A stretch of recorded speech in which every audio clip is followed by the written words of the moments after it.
Espiritu Santo. Amen. Sumainyo ang Panginoon. At sumainyo rin. Ngayon ay ating papaspasan ang ating Advent trip at mamamalas din natin pagkatapos na ito ay magbindisyonan ay iilawan ang unang kandila ng pag-asa.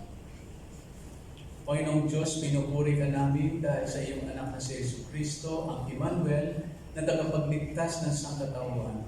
Siya ang karunungang nagtuturo at gumagabay sa amin. Panginoong Diyos, mapasa amin nawa ang iyong pagpapala sa pagsisindi namin ng mga kandila sa koronang ito, maging tanda nawa itong koronang ilaw ng kaligtasang tinamo ni Kristo para sa amin. Dumating na sana siya na walang pagkaantaran. Dakilang Ama, sa pagsisimula ng aming paglalakbay, ngayong panahon ng Advento, sinisindihan namin itong kandila ng pag-asa. Pagkalooban mo kami ng sigasig na umasa sa iyong presensya, umasa sa iyong kapayapaan, at umasa sa iyong pangako. Amen. Magandang hapon sa inyo. Ba't hindi natin ang isa ng maganda ka pa sa hapon? Maganda ka sa hapon.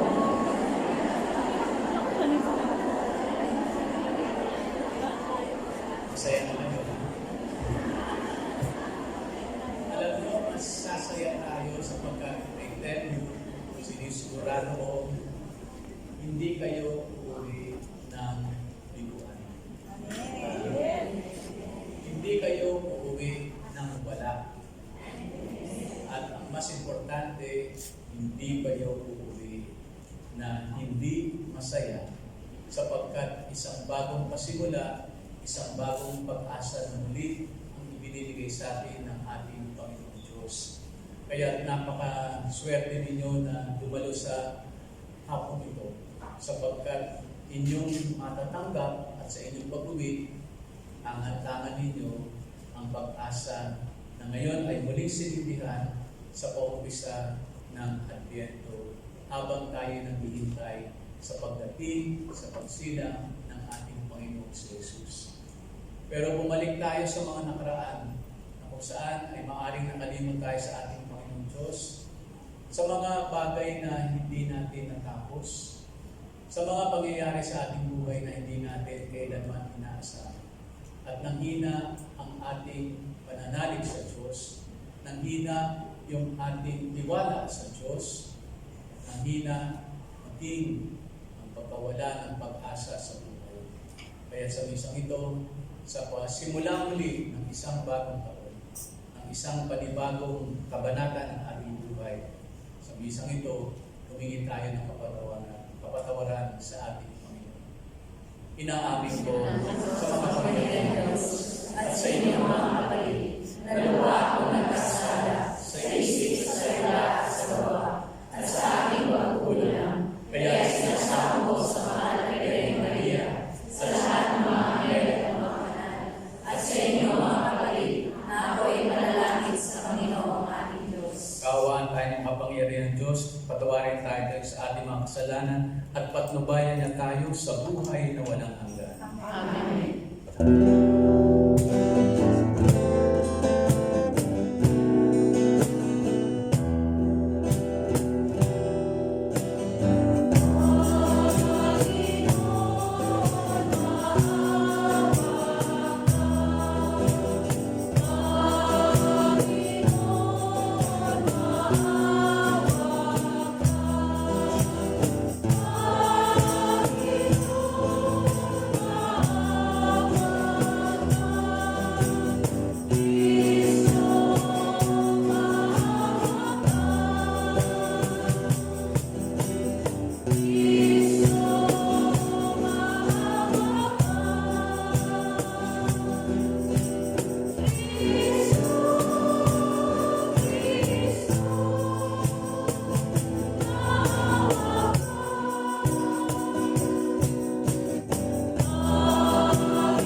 bigyan mo kami ng paninindigang umahak sa landas ng kabutihan. Sa pagdating ni Kristo, makasalubong nawa na kami may mabubuting gawa upang kapiling niya sa gawing kanan, kami ay makapisan sa iyong pinagaharian. Sa pamamagitan niya kasama ng Espiritu Santo, magpa sa walang hanggan. Amen.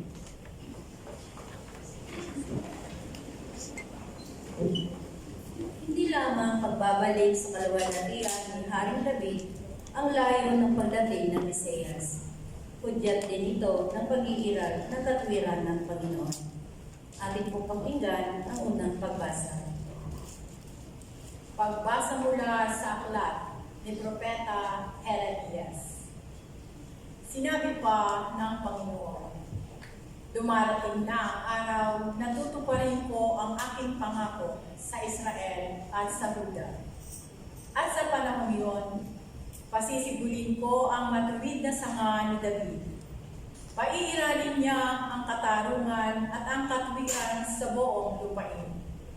Sa mga araw rin iyon, maliligtas ang mga taga-Huda at mapayapang mamumuhay ang mga taga-Jerusalem. At sila'y tatawagin sa pangalan nito. Ang Panginoon ang ating katwiran. Ang salita ng Diyos. Salamat sa Diyos. Sa iyo ako'y tumatawag, poong Diyos na nagliligtas. Sa iyo ako tumatawag, poong Diyos na nagliligtas. Ang kalooban mo ituro, O Diyos, ituro mo sana sa abang mong lingkod. Ayon sa matuwid, ako ay turuan. Ituro mo poon ang katotohanan, tagapagligtas ko na inaasahan. Sa iyo ako tumatawag, poong Diyos na nagliligtas. Mabuti ang poon at makatarungan sa mga salari, guro at patnubay. Sa mababang loob, siya iyong gabay at nagtuturo ng kanyang kalooban. Sa iyo ako tumatawag, poong Diyos na nagliligtas. Tapat ang pag-ibig, siya'y umaakay, sa tumatalima, sa utos at tipan. Sa tumatalima, siya'y kaibigan at tagapagturo ng tipan niyang banal. Sa iyo ako tumatawag, poong Diyos na nagliligtas.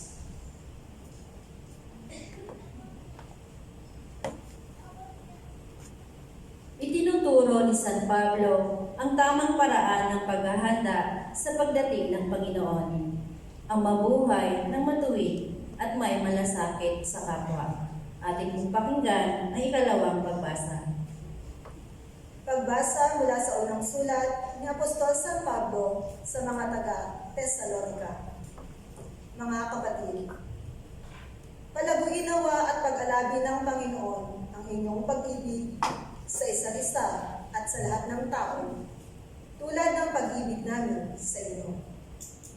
Kung ito ang mangyayari, palalakasin niya ang inyong loob. Sa gayon, kayo'y mananatiling banal at walang kapintasan sa harapan ng ating Diyos at Ama hanggang sa muling pagdating ng ating Panginoong Hesus, kasama ang mga hinirang niya. Isa pang bagay ang ipinapayo namin sa inyo sa pangalan ng Panginoong Hesus. Sana'y lalo pang pagbutihin ninyo ang pamumuhay ninyo ngayon, pamumuhay na ayon sa inyong natutuhan sa amin, upang kayo'y maging kalugod-lugod sa Diyos. Batid naman ninyo ang mga aral na ibinigay namin sa inyo, buhat sa Panginoong Hesus. Ang salita ng Diyos. Salamat sa Diyos.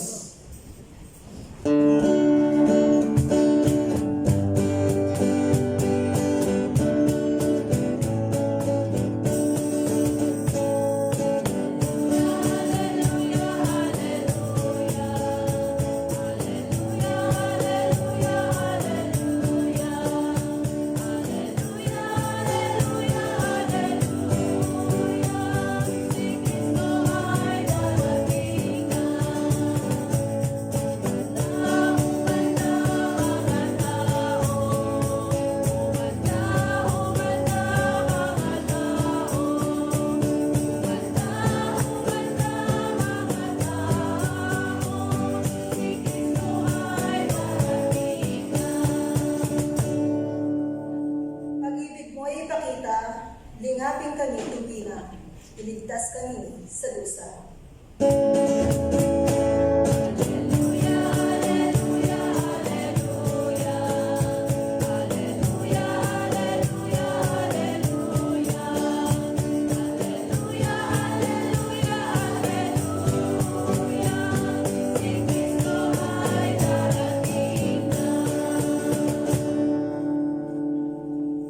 Sumainyo ang Panginoon. At sumainyo Ang mabuting balita ng Panginoon ayon kay San Lucas. papagod sa iyo, Panginoon. Noong panahong iyon, sinabi ni Jesus sa kanyang mga alagad, magkakaroon ng mga tanda sa araw, sa buwan, at sa mga bituin. Sa lupa, ang mga bansa ay masisindak at malilito dahil sa ugong at mga daluyong ng dagat. Ang mga tao'y hihimatayin sa takot dahil sa pag-iisip sa mga sakunang darating sa sanlibutan, sapagkat mayayani at mawawala sa kanilang landas ang mga planeta at iba pang katulad nito na nasa kalawakan.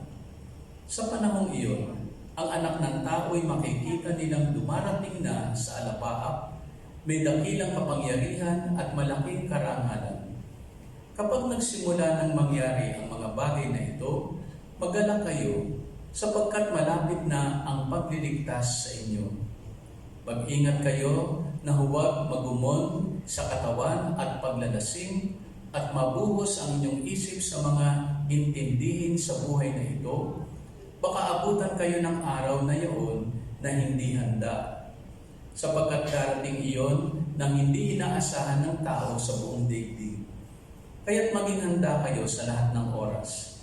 Lagi ninyong idalangin na magkaroon kayo ng lakas upang makaligtas sa lahat ng mga mangyayaring ito at makaharap sa anak ng tao. Mga kapatid, ang mabuting balita ng Panginoon. Pinupuri ka namin, Panginoong Jesucristo.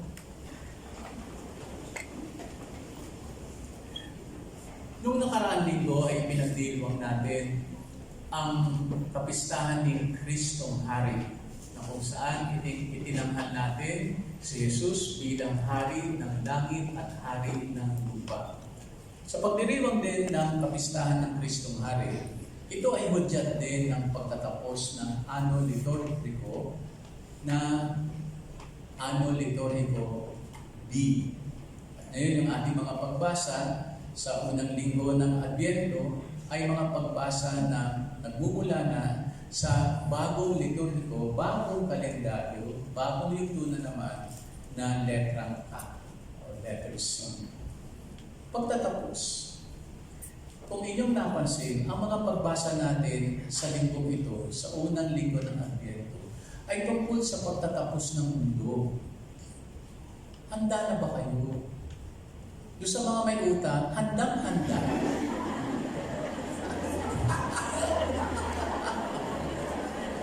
Handa talaga sila. Matapos na talaga. Para hindi na sila magbayad. Hindi nila alam na sa pagtatapos, may panimula. Hindi pa rin kayo ligtas at may interest na. Sa bawat pagwawakas, lalo na sa ating mga Katoliko, ang pagwawakas ay hindi pagtatapos. Kapag nagtatapos, may panimula. Kapag may kamatayan, may bagong buhay. Kaya sa ating na mga humaharap sa matitinding mga problema sa nagdaang mga buwan hanggang sa noong linggo na kung saan ay tinapos natin ang lumang taon at ngayon ay lumilipat na tayo. Ito yung unang araw ng bagong taon. Father, January pa. Mali.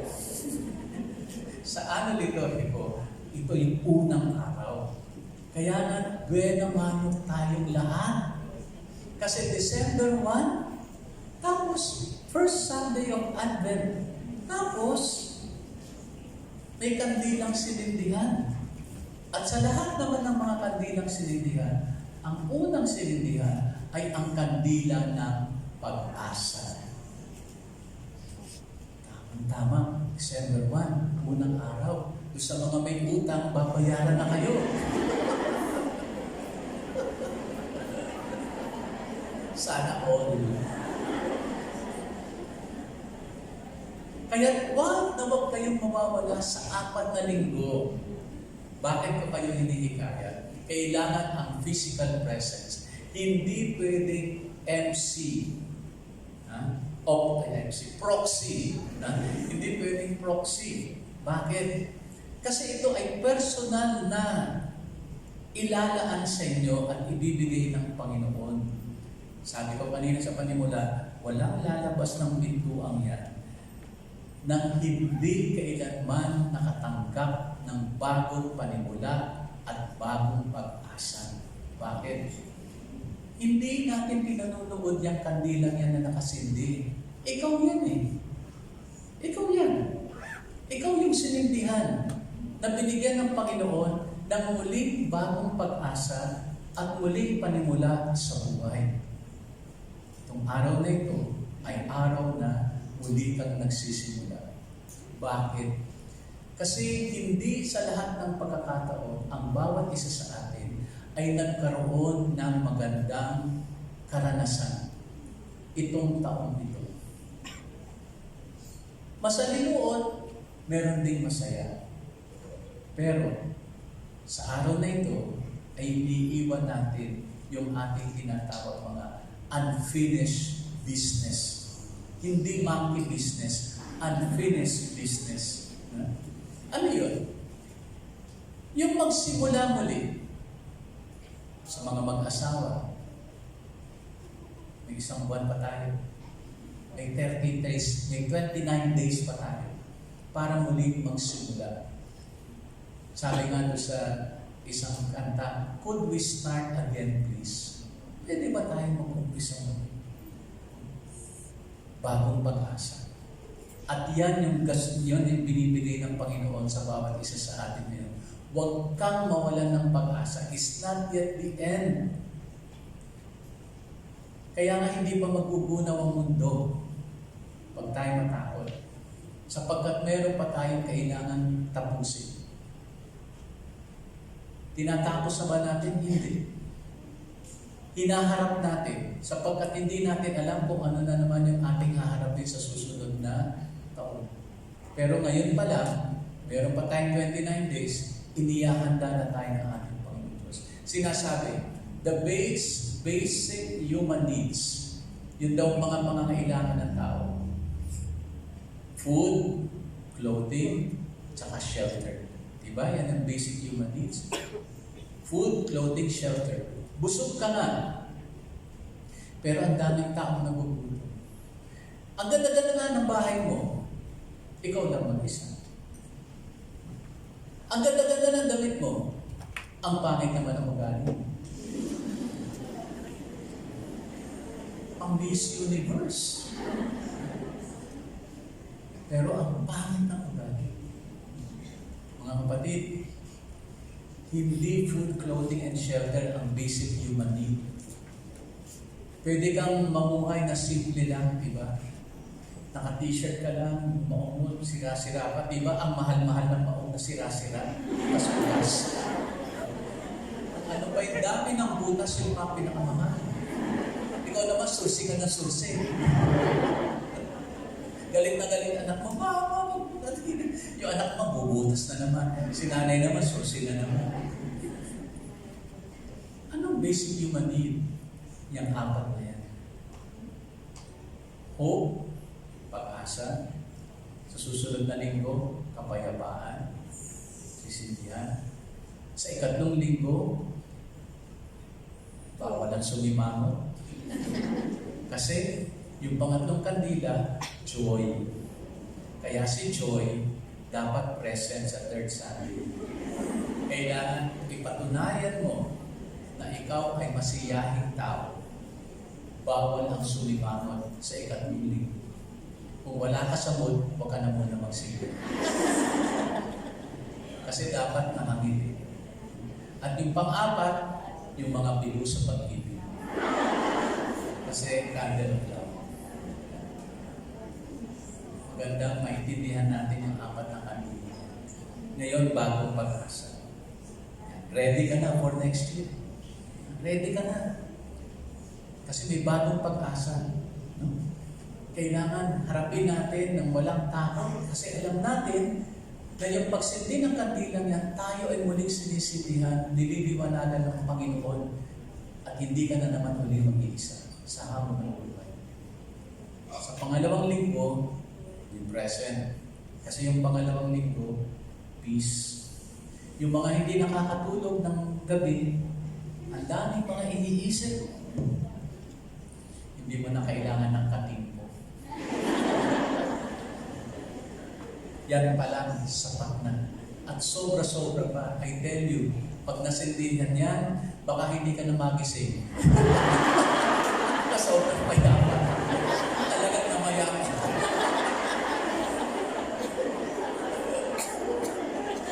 Oo, baka walang pumunta sa susunod na linggo. Ay, baka magsisimba sa susunod na linggo kasi sabi ni Father sa mga namamayaman. No, kailangan natin ng peace of mind. Na kahit na anong gulo, kahit na anong pinagdadaanan mo, kayang-kaya mong dalhin. Kasi sa mga panahon na hindi mo na kayang dalhin pa ang iyong sarili, magugulat ka na lang, nakakatawid ka. Bakit? Kasi karga-karga ka na ng Panginoon. Yung footprints in the sand, remember? 4 na yapak, tapos biglang naging 2 na lang. Nasaan yung yapak ko? Kinarga na pala ako ng Diyos. Kasi alam niya hindi ko na kaya. Siya na ang magpapatuloy sa daan ng buhay. Yun yung sabi ng ating Panginoon Diyos. So, peace of mind sa second Sunday. So, wag na muna umorder ng kating ko kasi hindi yung talagang pinakamagaling na medisina. No? At yung pangatlo, yung joy. Hindi nila alam, natawa-tawa ka lang, pero kung alam lang nila, ang bigat na pinagdadaanan mo sa buhay. No? Pero nakakatawa ka. Nakakasabay ka sa grupo. Paano mo nagawa yun? Secret. Kasi kasama kong Diyos. Kasi alam ko, in every problem there is a solution. Walang problema na hindi natin malulutas. At kung hindi man natin malutas, magpapadala ang Diyos ng anghel. Katabi mo nga yung anghel. Si Angel of God, my guardian dear, diba? Na hanggang ngayon, dinadasal pa rin natin. Kasi may talagang naka-assign na anghel sa bawat isa sa atin.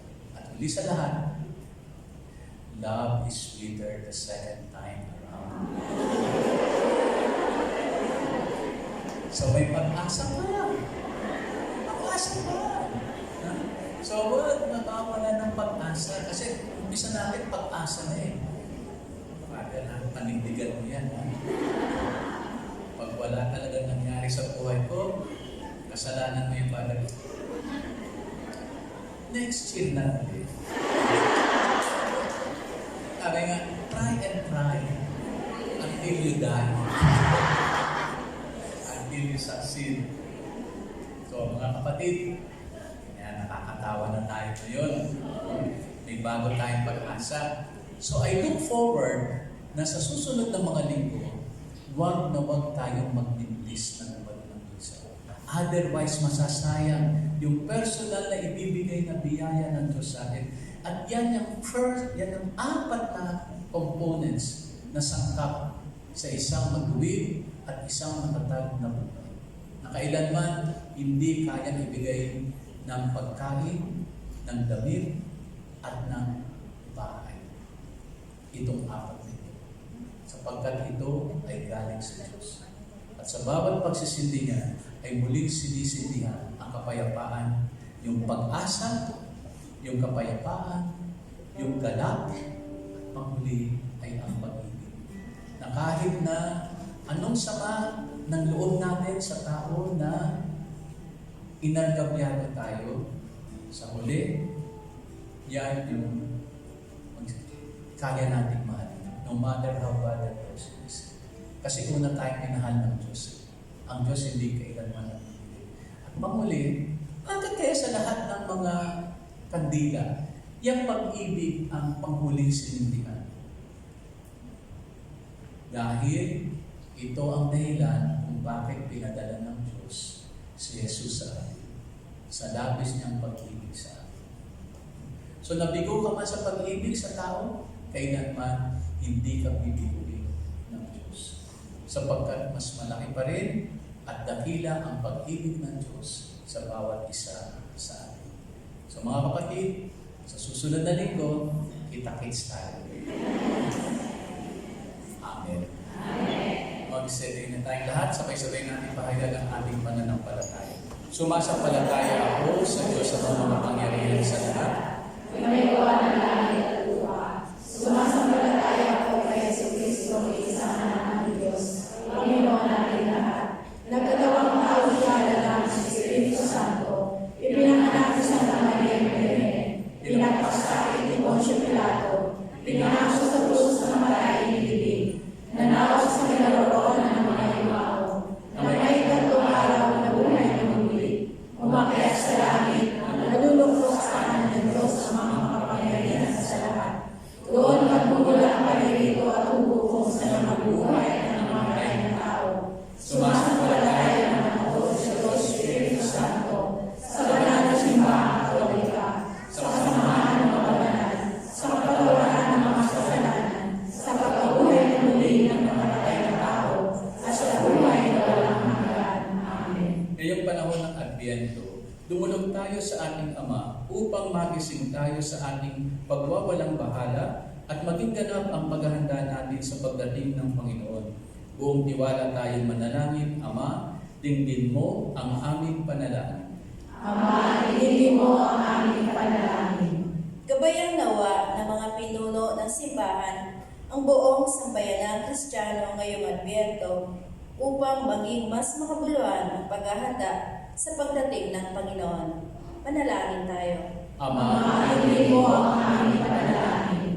Maging matapat at matuwid nawa ang mga pinuno ng mga bansa sa kanilang tungkuling paglingkuran ang kanilang mga nasasakupang mamayan.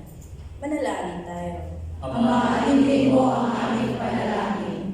Madama nawa ng mga may sakit, mga nawawala ng pag-asa, at mga nagigikaos ang pagdamay at pagigilom ng Panginoon. Manalangin tayo. Ama, dinggin mo ang aming panalangin. Makalakbay nawa kami ng may pagpapakumbaba ngayong bagong taon ng liturhiya upang sa aming patuloy na pagtahak dito sa bayang kahapis-hapis, matahak namin ang landasin tungo sa kabanalan at kaganapan ng paghahari ng Diyos. Manalangin tayo. Ama, dinggin mo ang aming panalangin. Maging masaya nawa sa piling mo ang mga kapatid namin na mayapa at magkapit nawa sila ng kapatawaran ng kanilang mga kasalanan. Manalangin tayo. Ama, dinggin mo ang aming panalangin. Sa ilang sandali ng katahimikan, itaas natin sa Diyos ang ating pansariling kahilingan, gayon din ang mga taong lubos na nangangailangan ng ating panalangin. Manalangin tayo. Ama, dinggin mo ang aming panalangin. Ama naming Diyos, dinggin mo ang panalangin ng iyong bayan. Puspusin mo ng kagalakan, pag-asa at pag-ibig ang aming mga puso upang madatnan kaming tunay na sumasampalataya kay Jesucristong anak mo at aming Panginoon. Amen. Amen.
tanggapin mo ang aming mga alay na ikaw rin ang nagbigay.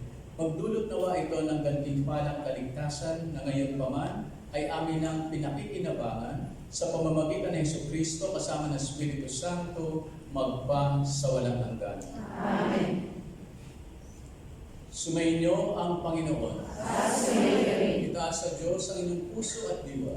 Inaasa namin sa Panginoon. Pasalamatan natin ang Panginoong ating Diyos. Marapat na siya ay pasalamatan. Ama naming makapangyarihan, tunay ang marapat na ikaw ay aming pasalamatan.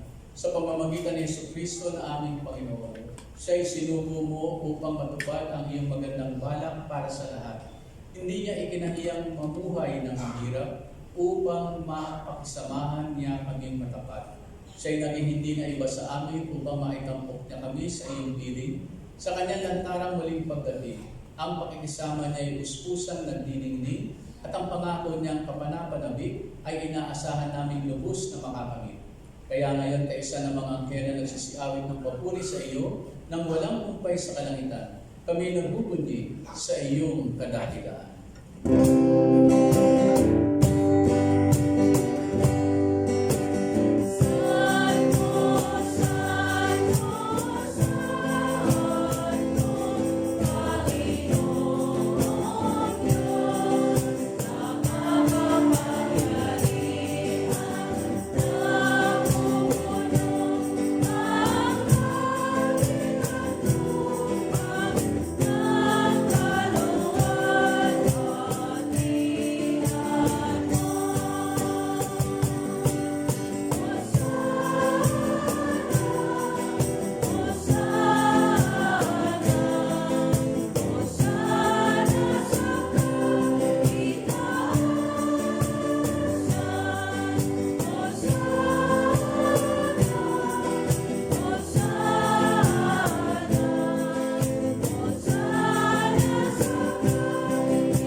Gawin kong banal ang mga kaloob na ito upang para sa aming maging katawan at dugo ng aming Panginoong si Jesucristo.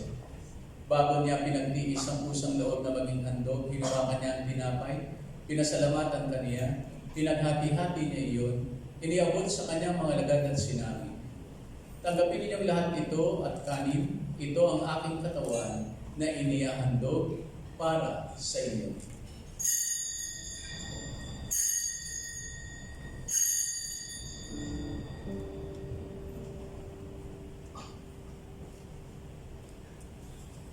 Gayun din naman, pagkatapos ng hapunan, hinawakan niya ang kalis, muli kanyang pinasalamatan, iniabot niya ang kalis sa kanyang mga alagad at sinabi, "Tanggapin ninyong lahat ito at inumin.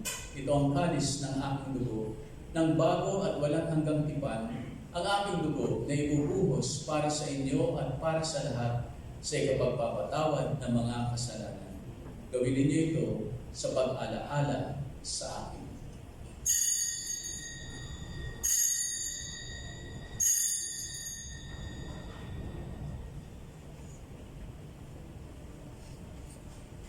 Ipagdangal natin ngayon ang misteryo ng ating pananampalataya.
sa pagkamatay at muling pagkabuhay ng iyong anak, kaya iniaalay namin sa iyo ang tinapay na nagbibigay buhay at ang kalis na nagkakaloob ng kaligtasan.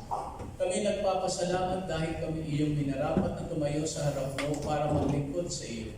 Isinasama namin kami magsasalo-salo sa katawan at dugo ni Kristo ay mabuklod sa pagkakaisa sa pamamagitan ng Espiritu Santo.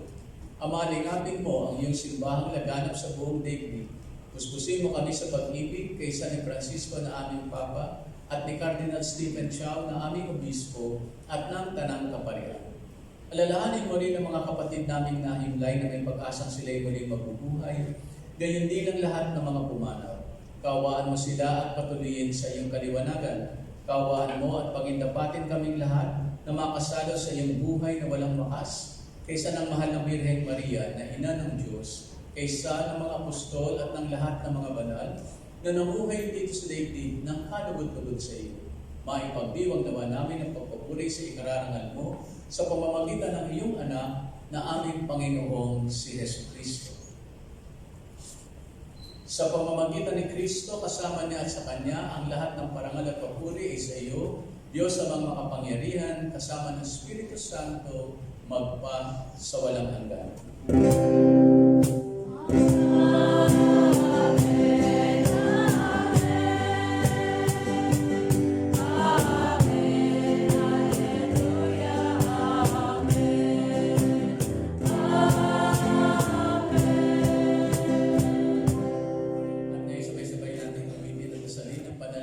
Awit na itinuro ni Jesus sa ating Amang nasa langit.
Iligtas sa kasalanan at ilayo sa lahat ng kapahamakan, samantalang aming pinananabikan ang dakilang araw ng pagpapahayag ng tagapagligtas naming si Jesucristo.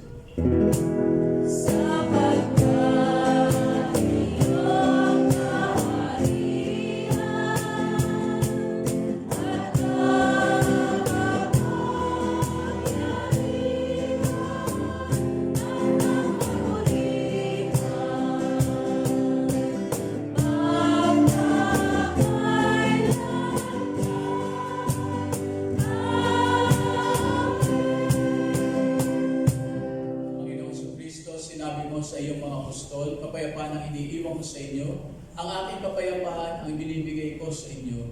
Tungayan mo ang aming pananampalataya at huwag ang aming mga pagkakasala. Pagkalooban mo kami ng kapayapaan at pagkakaisa ayon sa iyong kalooban, kasama ng Espiritu Santo, magpa sa walang hanggan. Amen. Ang kapayapaan ng Panginoon ay lagi nawang sumainyo. Bigayan tayo ngayon ng kapayapaan sa isa't isa.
Tanggapin natin ngayon si Yesu Kristo ang ating pag-asa. Siya ang kordero ng Diyos na nag-aalis ng mga kasalanan ng sanlibutan. Mapapalad tayong inanyayahan sa kanyang hapagkainan. Panginoon, hindi ako dapat na magpatuloy sa iyo. Ngunit sa isang salita mo lamang ay gagaling na ako. Ang katawan ni Kristo ay magdulot sa atin ng buhay na walang hanggan. Amen.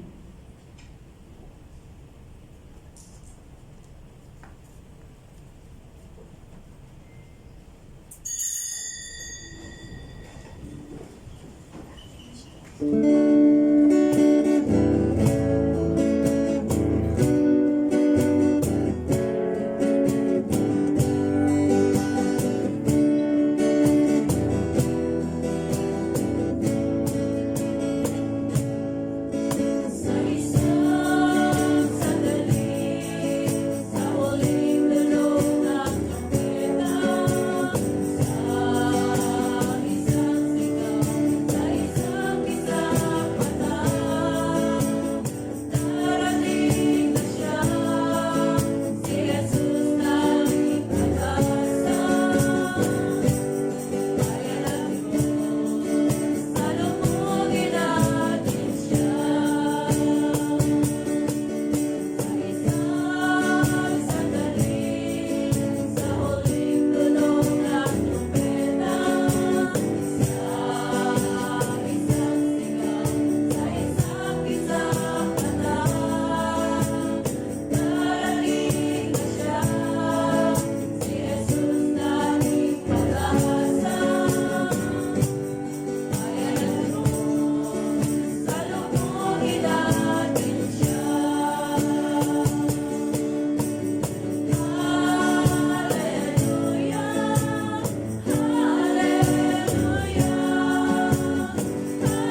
pinagsaluhan upang sa aming paglalakbay dito sa lupang papanaw, aming mapanaligan ang iyong pagpapalang pagmagpakailanman sa pamamagitan ng Jesucristo kasama ng Espiritu Santo magpa sa walang hanggan. Amen.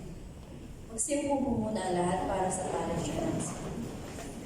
First, the monthly memorial mass for remembering and praying for the dearly departed will be held on Tuesday, December 3 at 8 p.m. You may bring the photos of departed family members for display on the altar.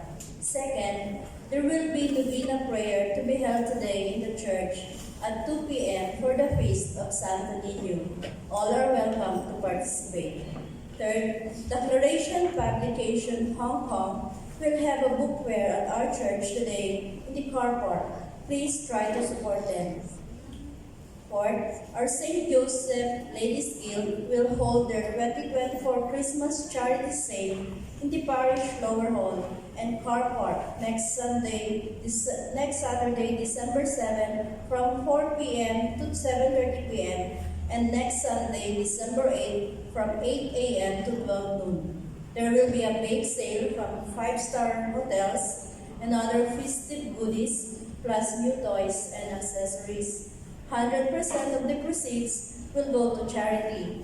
Please come to support them, and please note that the parking will be limited because of this annual event. The public meter car park nearby is available for use. We are sorry for the inconvenience caused. As we celebrate the joyful Christmas season, may we always remember those in need. We are appealing for food donations for the brothers and sisters among us, including canned food, rice, or any non-perishable food like instant drinks. You may bring your gifts and present them during the offertory processions on Christmas Day and New Year's Day. Last, we have a book called The Word in Other Words. The Word in Other Words, we encourage everyone to please support by buying for yourself, for your loved ones, and for your friends. This is to support the SBD mission. Thank you and God bless. And as part of our Advent activities, there is a Christmas caroling after the Mass at the open car park. Please join them and enjoy the spirit of Christmas through singing. Thank you. Magsitayo na po ang lahat. Sumayin niyo ang Panginoon. Magsiyo po kayo at hingin ang pagpapala ng Diyos. Ang makapangyarihang Diyos, Ama ng bugtong na anak na naparito na noon at hinihintay nating bumalik ngayon, ay siya nawang magpabanal sa inyo, pakundangan sa liwanag ng kanyang pagdating, at siya rin nawang pumuspos sa inyo sa pagpapala ngayon at magpasawalang hanggan. Amen. Patataginawan niya kayo sa pananampalataya, paligayahin sa pag-asa, at pakilusin sa pag-ibig na puspos ng sigla, ngayon at magpasawalang hanggan. Amen. Kayong nagagalak sa pagdating ng nagkatawang taong manunubos, ay puspusin nawa niya ng gantimpalang buhay na hindi matatapos kapag siya'y dumating ng may kadakilaang lubos magpa sa walang hanggan. Amen. At pagpalain kayo ng makapangyarihang Diyos, ang Diyos Ama, Anak, at ang Espiritu Santo. Amen. Tapos na ang banal na misa, humayo kayong taglay ang pag-ibig, pag-asa, upang ang Panginoon ay mahalin at pagbigturan. Salamat